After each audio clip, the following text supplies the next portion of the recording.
Welcome back to my YouTube channel Yuk Belajar Bersama Panji. Sebelum lanjut ke topik kita hari ini, jangan lupa ya untuk di subscribe, like, and comment. And semangat belajar.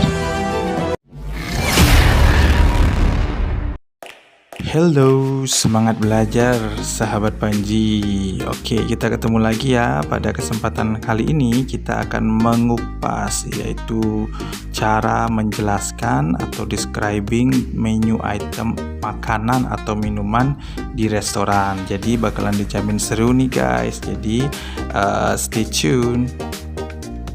Alasan kenapa mengambil topik ini karena masih banyak nih happening atau terjadi di restoran bisnis, terutama dalam hal menjelaskan makanan ke tamu. Jadi masih banyak yang hanya sebatas menjelaskan ingredient dari makanan tersebut. Contohnya misalkan bebek goreng itemnya. Jadi bebek goreng made from bebek atau duck, sambal served with sambal matah, tomato sambal, vegetables, and served with rice. Padahal sebenarnya dalam hal menjelaskan makanan ini harusnya lebih dari sekedar ingredient, tapi ada beberapa hal atau pesan yang harus bisa disampaikan ke tamu sehingga tamu tersebut akhirnya memutuskan untuk membeli makanan kita. Pada bagian ini kita talking about should be, what seharusnya ada ketika kita menjelaskan atau mendescribe menu item ke tamu kita.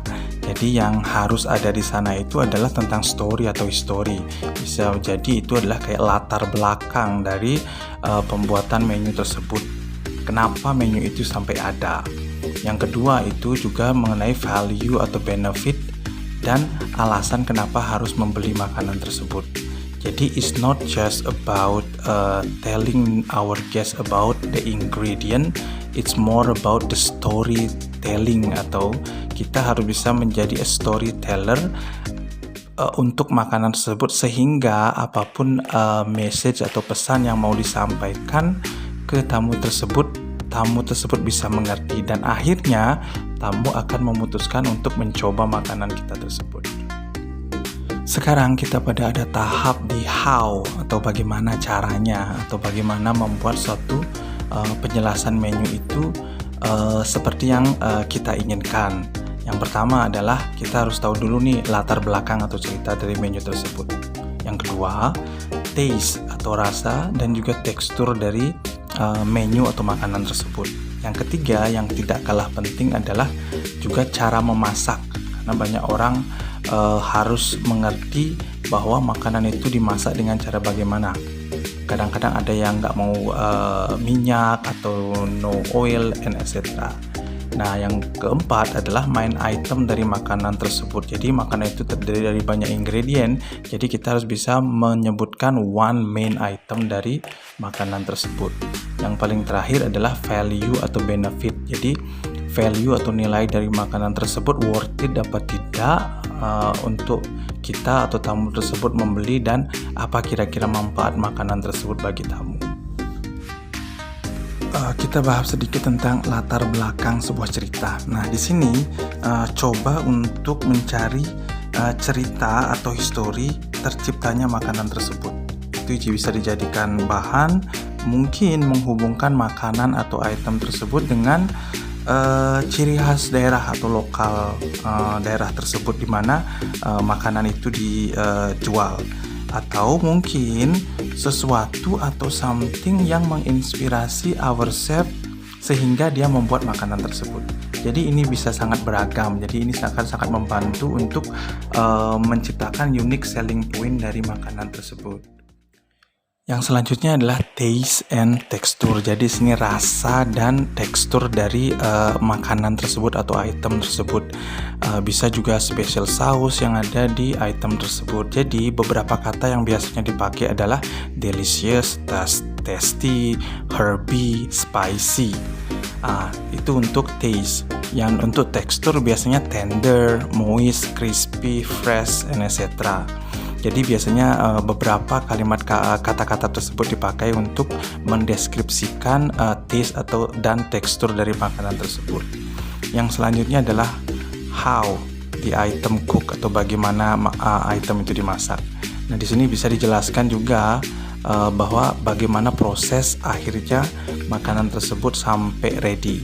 Jadi kan ada beberapa ini yang bisa dipakai, misalnya di grilled, roasted, sauteed, deep fried, boiled, steam, marinated, and etc. Yang selanjutnya adalah main item di makanan tersebut. Misalkan bebek. Jadi yakinkan kita bahwa juga mengaitkan bebek ini, apa sih unique selling point dari bebek tersebut, apa yang bisa dihubungkan dengan lokal atau sesuatu yang membuat kata bebek ini menjadi stand out. Misalkan kita bisa lakukan kayak misalkan untuk romaine lettuce, misalkan kita bisa mendeskripsikan di sana seperti local grow bedugul romaine lettuce. Jadi it has something, is not just about romaine lettuce. Juga misalkan homemade spaghetti. Jadi kita memberikan nilai plus di sana dengan mengatakan bahwa item itu adalah di homemade atau homemade jam. Yang selanjutnya adalah boneless chicken. Jadi jelaskan bahwa chicken itu tidak ada tulangnya. Jadi seperti itu. Value atau benefit dari makanan tersebut.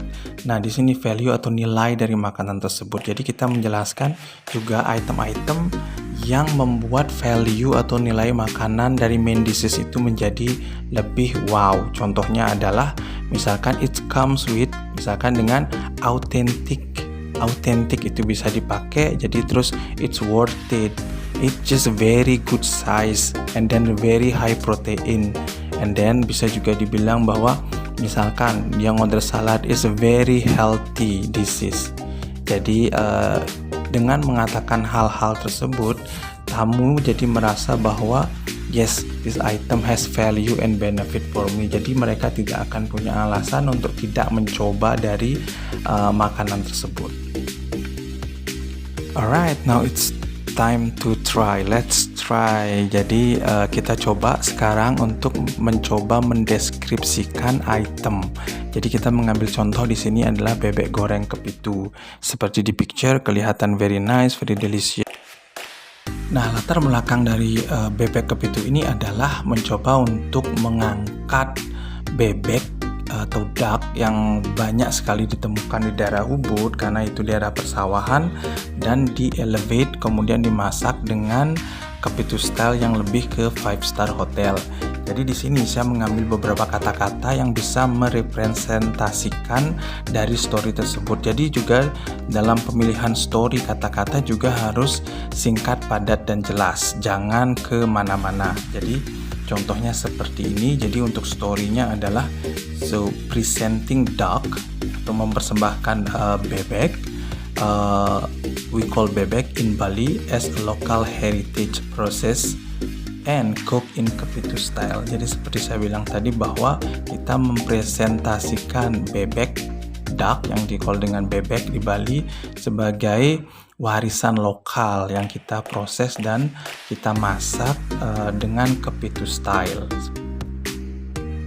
Sekarang kita bakalan membahas tentang taste atau rasa dan tekstur. Nah, taste setelah kita coba, rasanya itu adalah tasty dan herby. Jadi tasty itu jadinya gurih, nikmat, dan herby itu jadi ada rasa-rasa rempah-rempahnya. Dan untuk tekstur, kita menggunakan kata crispy dan tender. Jadi crispy outside, tender inside. Cooking method atau cara memasak. Nah, kita tahu bahwa cara memasak bebek tersebut adalah mereka marinated atau kita marinated, kemudian di steam, marinatednya dengan Balinese herb. Habis itu kemudian di deep fried atau digoreng. Jadi kita bisa mengambil secara singkat adalah steam marinated with herb Balinese, kemudian continue deep fried. Main item atau bahan utama dari makanan tersebut. Di sini kita bisa mengungkapkan jadi berapa gram misalkan, terus jenis dari bebek tersebut, apakah itu free range atau misalkan ataukah mereka itu di cage atau di dalam kandang. Nah, kita bisa menggunakan bahwa misalkan 400 gram free range local duck. Jadi di sini kita juga menambahkan something like unique selling point dari sesuatu yang plus dari duck tersebut. Value atau benefit. Nah, di sini kita bisa mengarang cerita sedikit atau menambahkan wording di sini yang membuat kesan bahwa makanan ini memang worth it. Misalkan kita tambahin setelah kita menjelaskan main dishes, kita menjelaskan bahwa serve with authentic sambal matah and sambal tomat and perfectly enjoyed with Ubud steam rice. Jadi kita mengambil bahwa steam rice-nya ini emang locally Ubud karena Ubud terkenal dengan teraserinya. Terus yang paling penting adalah enough for one person. Now it's time sahabat Panji to wrap it up, atau kita rangkum nih, kita jadiin satu bagaimana caranya mengungkapkan atau mendeskripsikannya ke tamu. Jadi kita bisa memakai kata-kata ini. Bring up duck as a local heritage in Kepitu style. Crispy, tasty, herby, deep fried of steamed Balinese marinated duck, served with authentic sambal matah, sambal tomat, and perfectly enjoy with Ubud steamed rice. It is worth it and good enough for one person. Now it's time to practice it. The only way to master it is by practice it as many as you can. Thank you for watching sahabat Panji. See you again ya for the next topic. Always remember, keep on learning, and then bye bye.